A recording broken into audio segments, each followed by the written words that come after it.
Congratulations! You've completed the lesson. You learned how to create, name, close, reopen, type, and format text in a document.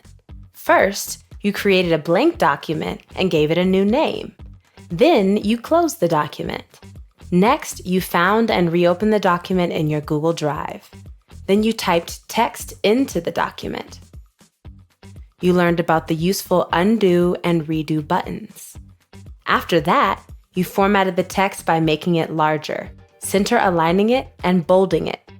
Now that you know how to use Google Docs, you can make an online document for anything you need to write down or plan. In the future, you can use Google Docs to take notes in a meeting, keep a journal, make a grocery list, or even write a book. Remember, anytime you make a document in Google Docs, it will be saved online in your Google Drive, so you will be able to access it from any device connected to the internet. If you want to learn more technology skills, browse the other lessons on the Applied Digital Skills webpage and select one you're interested in.